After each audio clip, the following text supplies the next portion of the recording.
स्वास्थ्य ही सबसे बड़ी पूंजी है। एक बार की बात है, एक गांव में एक धनी व्यक्ति रहता था। उसके पास पैसे की कोई कमी नहीं थी, लेकिन वो बहुत ज्यादा आलसी था। अपने सारे काम नौकरों से ही करता था और खुद सारे दिन सोता रहता या अय्याशी करता था। वह धीरे धीरे बिल्कुल निकम्मा हो गया था। उसे ऐसा लगता जैसे मैं सबका स्वामी हूँ, क्योंकि मेरे पास बहुत धन है, मैं तो कुछ भी खरीद सकता हूँ। यही सोचकर वो दिन रात सोता रहता था।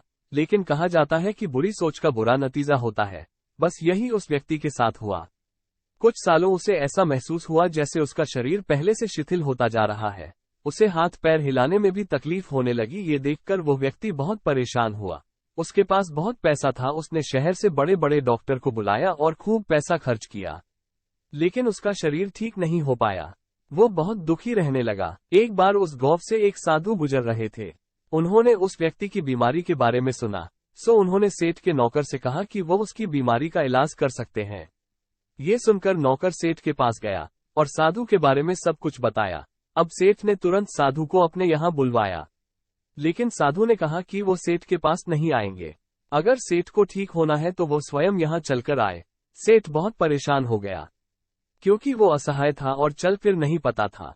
लेकिन जब साधु आने को तैयार नहीं हुए तो हिम्मत करके बड़ी मुश्किल से साधु से मिलने पहुंचे, पर साधु वहां थे ही नहीं। सेठ दुखी मन से वापस आ गया। अब तो रोजाना का यही नियम हो गया।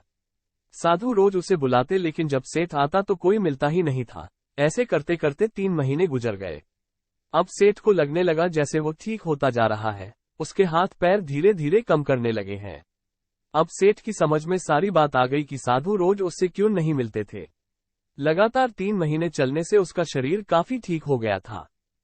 तब साधु ने सेठ को बताया कि बेटा, जीवन में कितना भी धन कमा लो, लेकिन स्वस्थ शरीर से बड़ा कोई धन नहीं होता। तो मित्रों, यही बात हमारे दैनिक जीवन पर भी लागू होती है। पैसा कितना भी कमा लो, लेकिन स्वस्थ शरीर से बढ़कर कोई पूंजी नहीं होती।